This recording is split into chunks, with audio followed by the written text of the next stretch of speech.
critical these large black counties are in East North Carolina? They are very, very critical in this election. One reason is our county and this area of Northeast North Carolina is very unique because we live in what I like to refer to as the media desert. The bulk of our media comes out of Virginia because we're so close to the Virginia line. We're 20 miles from the Virginia line. So persons that have satellite don't get North Carolina news. Those that have cable, the media, the North Carolina news actually comes out of Wilmington.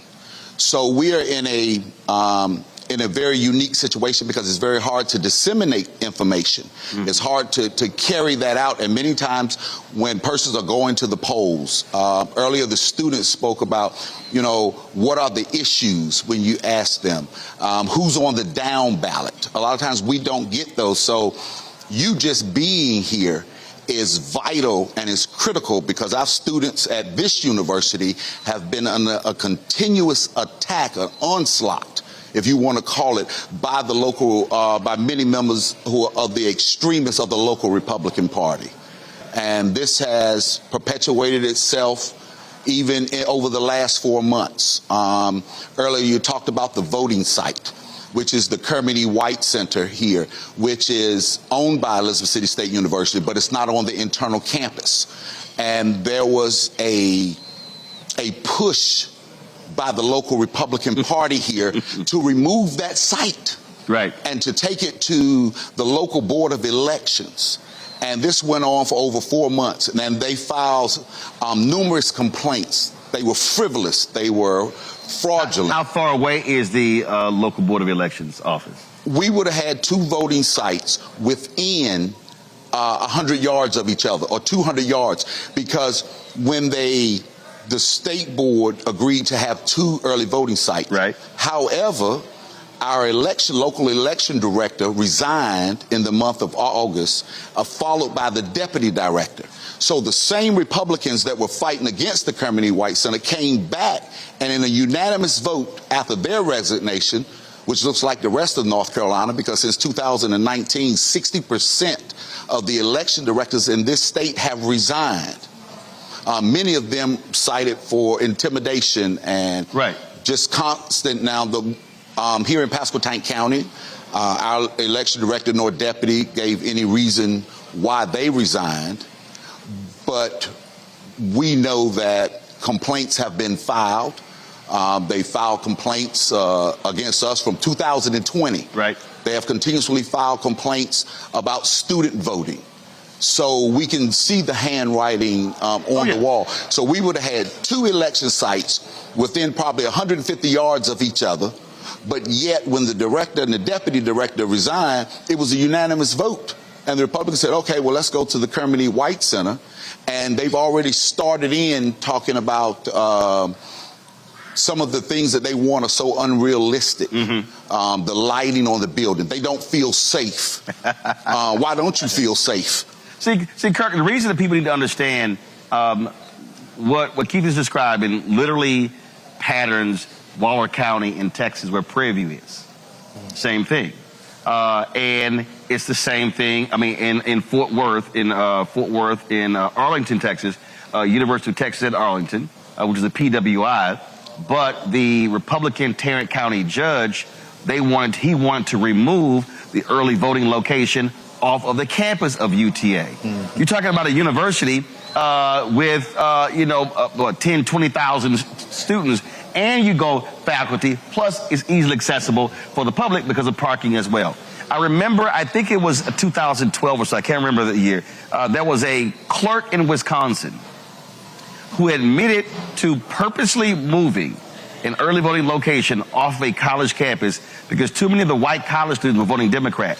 And they moved it out to a place far away that had a small parking lot, and because they wanted to frustrate people. And so for people who don't understand, and I've been covering what's been happening in this state going back to 2008. After Obama, this state used to have low voter turnout, but there was massive engagement. maximum turnout in 2008, and Republicans said, oh, hell no, we can't have this. Right. And in this state, black people specifically have been under attack by Republican leadership in the legislature, even when you're Republican governors, the boards of elections, ever since Obama won in 2008. That's right. And they continue to try to cause confusion. Elizabeth City State University, we're home of the mighty Vikings. And right here, what's the student side? What's the population here? This year they're on the rise. I think in the last we're probably at about 1,800. Got it. And but the key is, you say higher. What's the number? 2,000. There we All go. right, 2,200. There we go. 2,200. So when don't leave out the other 472. Exactly. When I was first elected, right out of graduating from Elizabeth City State University, from that point, I was elected to be city councilman. From that point right there, the Republican Party has been filing suit against ECSU, causing confusion. And wasting money. Exactly. And then about 6 or 7 years later, we had a student to actually run. And he was successful to take my spot. Well, what took place right after that? They've been constantly trying to keep students from voting here in Elizabeth City because of the fact that they were planning to have a Republican control, just like you talked about, because it's bigger than the city of Elizabeth City. But we have to make sure that we continue to let our students know that they are the power, that they are the strength, that if we get them to turn out and vote, to exercise, to be a part of this democratic process, then we begin to make a change. But as long as we stay divided, as long as we allow confusion, students, older people, they shy away from that. And that's something that I continue to applaud the NAACP, because they're constantly fighting to make sure that our students know IDs, constantly bringing election officials out to the campus to have informative sessions on how to register, not to just be kicked out because you put the wrong box.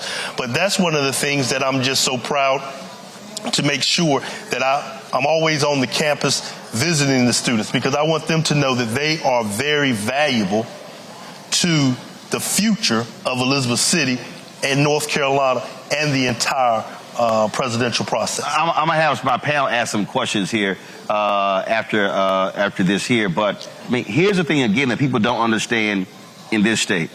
They were so dastardly, they split North Carolina A&T into 2 congressional districts. We used to have that. I can't think of any other place in the country where a university would sit in 2 congressional districts, because Republicans in this state were afraid that North Carolina A&T, being the largest HBCU in the country, that if they voted as a voting bloc, they could literally determine that member of Congress, they could determine the mayor of that town. And that's really what we're talking about here, Keith. We're talking about, and this is why I keep saying to black folks, if we understand maximizing our voting power, if you're talking about in this city, a block of 8 to 2,200 students plus staff, faculty, and then other folks. I mean, you're talking about a massive voting block. That's right. And that's the thing that they're scared of. But if we maximize our power, we can be sweeping elections. That's yes. Right. And this is not just unique to this election.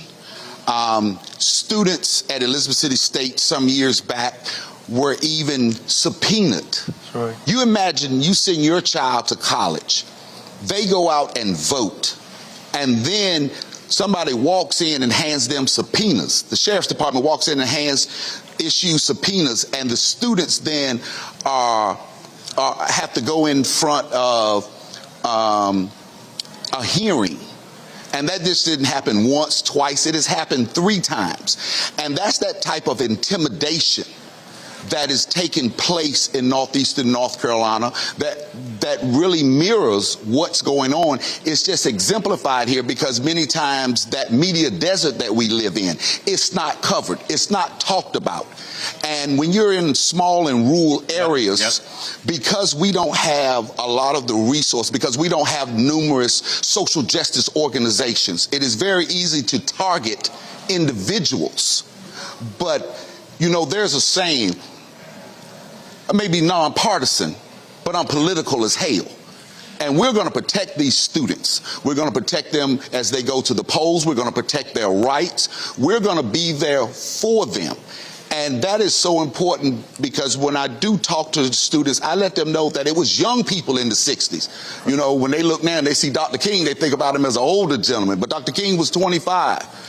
When we look at Selma, when we look at Bloody Sunday, that was John Lewis under the age of 21. That was the young people that made the difference. And this is what they have to know, that they make the difference, and it is their right.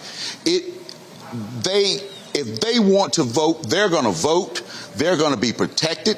The Pasquotank branch of the NAACP, along with many other persons in this community, the state NAACP, we're going to ensure that when they go to those polls, that they're going to be safe, they're going to be protected, and that they're going to cast their vote for whomever they so choose.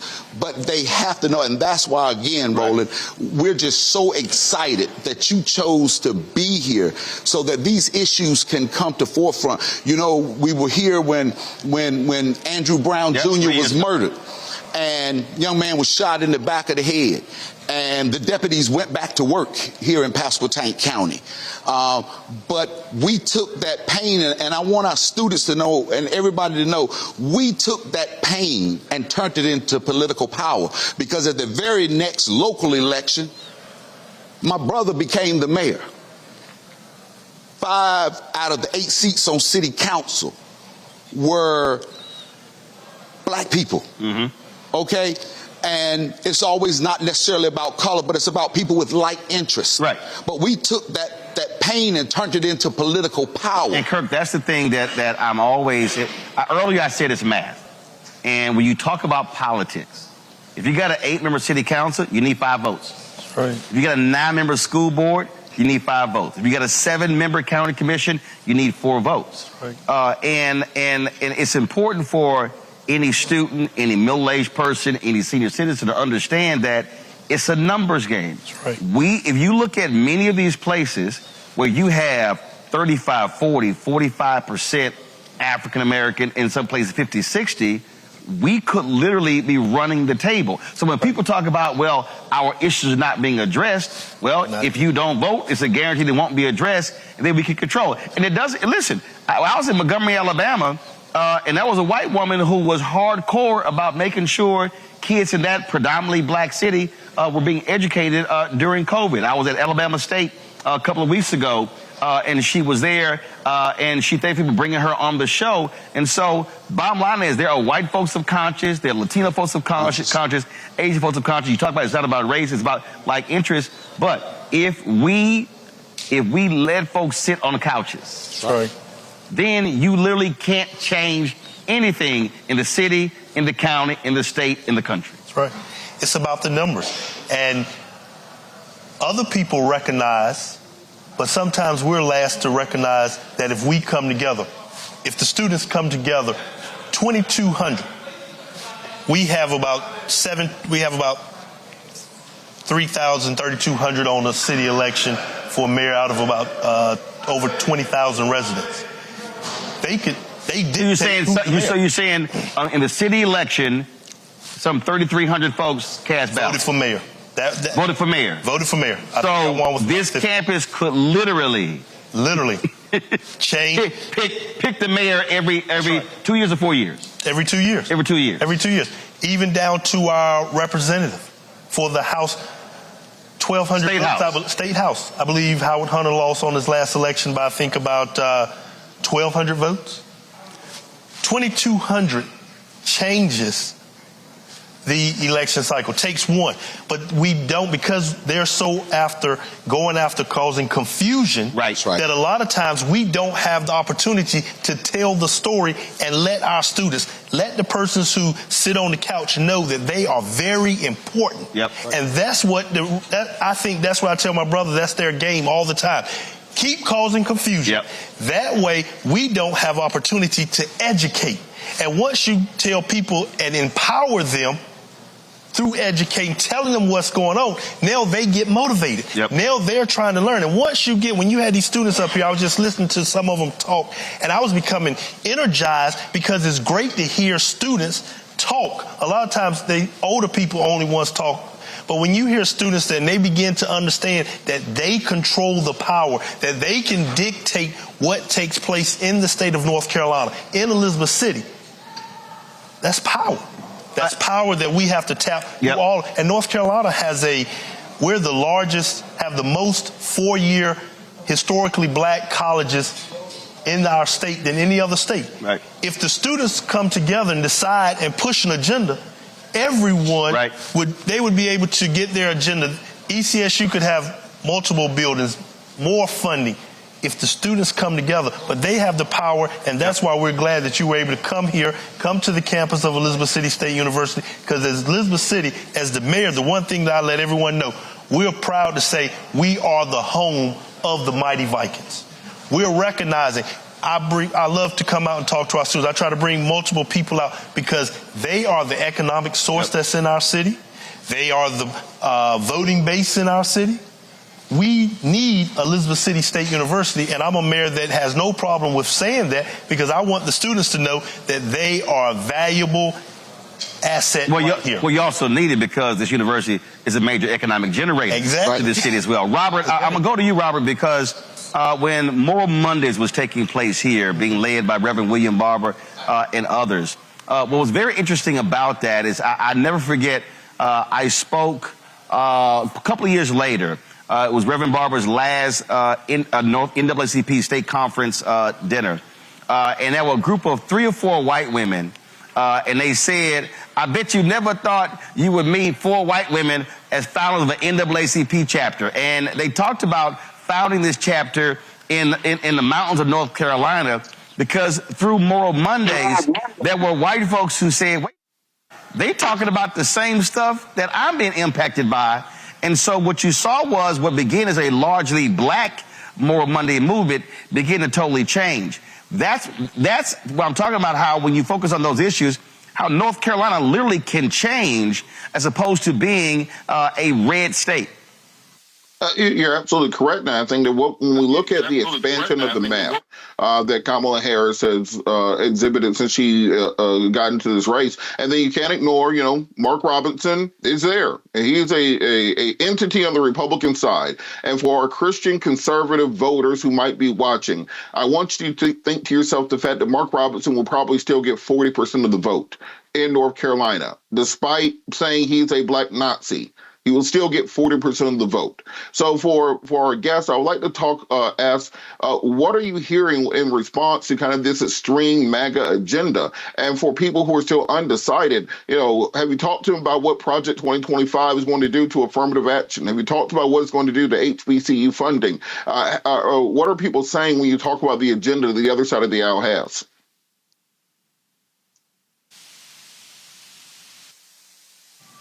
Project 25 is, we know that the Heritage Foundation is the incorporators of that. And we want everybody to understand that Project 25 just doesn't stop at the presidential level. It also drifts down to governor's level, to the mayor's level. We can look back when we had the governor here, McCory. One of the first things he did was put all law enforcement under the Secretary of Public Safety, which is right in line with what went on with Project 25. So we want our young people and the people in the community, we try to ensure that we educate that this is also about the down ballot. And that this is not just related at the presidential level. This is not just, Project 25 is just not about Donald Trump. It is about a continuous attack on voters, young voters. It's that distraction that keeps us from being able to come together to know our own power, the power that we possess. Quickly, I did an op-ed a little while ago when the election director resigned. And, it's difficult already to attract persons, quality persons in positions in the city, such as your county managers and your city managers, your superintendents. A lot of people don't want to come to an area that is chaotic. So it is very important that whites speak up against whites. That's one thing that we have a problem with in our area. You know, when it seems that the only time something goes wrong in the local area, it's always the blacks at the forefront. But yet I can't remember the last time that a white person was held accountable by white people. And I mean, it may be a lot of liberals and things differently, but here, at the end of the day, it still becomes white and black. And we catch a lot of havoc, but, you know, I have to speak truth to power. That's all I know. And if we would come together and hold people accountable, regardless of the color, they're white and they're not doing their job. Or Republican or Democrat. Or Democrat, but hold them accountable. I can look at when with all the financial things that were going on in Elizabeth City, as soon as my brother got elected along with the entire council, all of a sudden these issues come up. These issues about the audits. These issues about the LGC, which is now overgone. The audits have been late for probably 6-7 years before then, when there was a white city manager. But see, all of a sudden, it didn't happen then. No, there was a town in Tennessee, same thing happened there, where the same issues came up. Right. So, but again, look, those are things that we know what's going to happen when African Americans take over. That's also still why you have to maximize power. Rebecca, your question. Yes, so I've done campaign work in North Carolina, and one of the things that I remember is a lot of the foreign interference, specifically targeting disinformation and misinformation targeted towards Black folks and especially Black registered voters. Well, it's happening again this year. So can you all talk about some of the messaging that you've been using on the ground to talk to skeptical people who are skeptical about turning out to vote this year? Well, we definitely, the thing about it is, it's so much confusion, it's so much negativity that it turns people off. And that's where we have to let people know that you still have to go to vote. Just early when I was listening to Roland talk, when he talked about, we have a young lady running for a state superintendent.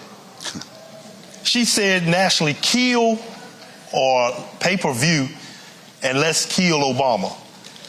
Now, how can you be the Secretary of Education? When you're talking to our young people and you're telling people that we can pay, let's execute Democratic leaders in North Carolina. That's because confusion to the Republican Party is what they're looking for. And we have to make sure that we choose in this election right here, we have to let people know there's two paths. Either you can go with the path that is not about confusion, but let's talk issues, or you can continue to go with confusion. And one thing I found out since being mayor, if we talk to the issues directly, people will get behind you, because that's what we have to stay on track. We have to make sure that we continue to talk about attack on women's body. We have to make it simple and plain about Project 25. We have to make sure that we continue to educate the people at the ground level that it is just not about the presidency, but it's down ballot. And we have to always make sure that people who are capable of understanding bring plain talk is what I like to say. Let's talk plain to the people we are asking to go out and vote. And a lot of times we just don't go. We just automatically assume that everyone's going to vote Republican or everyone's going to vote. But we have to make sure that we talk about the issues. We have to talk about the attack on women's rights. We have to make sure that we talk about how they're trying to disenfranchise, how they're continuing to try to devalue our students and their vote. But we have to make sure that we educate and keep talking about the issues and stop talking about all this confusion and stop letting them bring scare tactics into our community. All right, then. Jade, what's your question? Okay, and my question is going to be, do you think particularly for the NAACP, there's an issue with mobilizing voters there or people coming on board, for instance, the churches, the nonprofit organizations, students, colleges? Do you think there's a bigger issue right there that's internal that can seep out into this election or any other federal election? And if so, what are you all working on to help with that mobilization and to close that boundary, that gap? The NAACP North Carolina. What's happening? Well, there's a lot of layers. One, there has been a push for phone banking, door-to-door canvassing. Here in Pasquotank County, we've done over 10,000 phone calls. We are knocking on doors. We also have a van. We call it Souls to the Polls, where we are offering rides to the polls. And again... Now, is that every day? During early voting. They call 252-421-1090. And they make their appointments. Slow it down. Repeat it again. 252-421-1090. And they text, make their appointment. We will pick them up. We will take them to the polls. But again, it goes back to this media desert. The more we can disseminate. Well, first of all, what are your media? What are your local media outlets? Where are you getting your information from? We have the Daily Advance, which is our local newspaper. Gotcha. And the TV stations actually come out of Virginia. I got it. Any black radio? We have WGAI. And what is that? That is a local AM radio station. Of course, the university's... Kirk shaking his head like, no, that ain't it. Well, and the key is because, once again, people don't want to talk about it because they're afraid of confusion. They're afraid of their sponsors being cut. They don't want to talk about the real issues and speak truth to power. So are there any local digital outlets? Are there any citizen journalists? Anything online? Nope. Okay. And that's the reason why we're continuing to be looking for information. And that's the reason why my brother said we're so excited that you're here. Is there a radio station on the campus? Yes. Yes. There's a radio station only. But that's why we're so excited because, once again, people are being politically correct by not talking the truth or skirting certain issues, don't want to say what's going on because they feel it's a backlash. Well, that's one of the reasons why for us, look, our fan base, since we launched the show 6 years ago, we had 31,000 of our fans contribute to our show in excess of $2.5 million.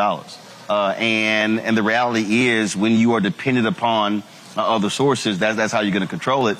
And so for me, being able to own it, control it, not sitting here worrying about that. Something that needs to be said has to be said. That's right.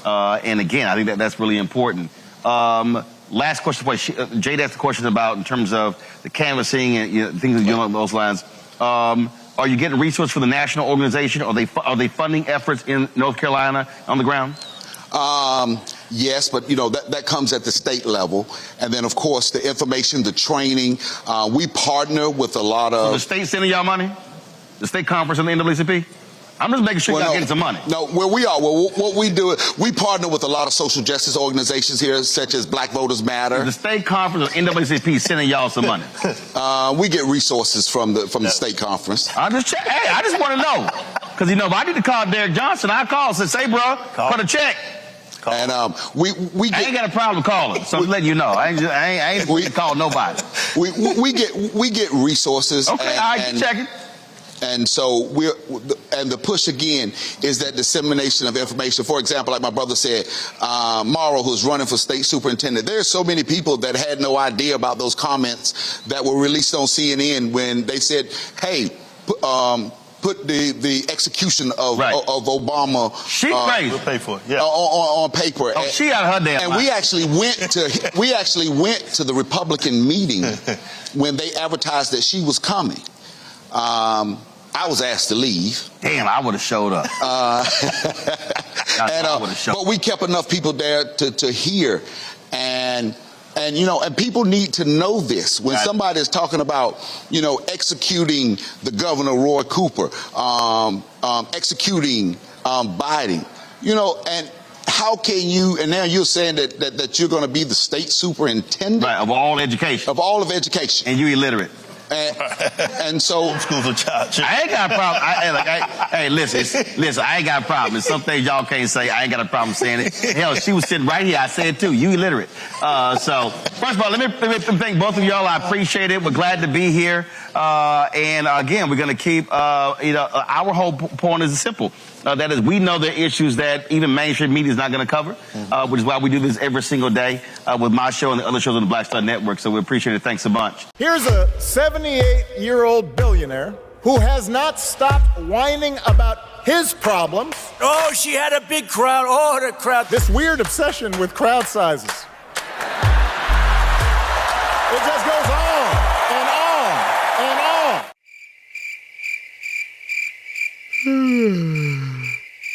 America's ready for a new chapter. We are ready for a President Kamala Harris. I'm Kamala Harris, and I approve this message.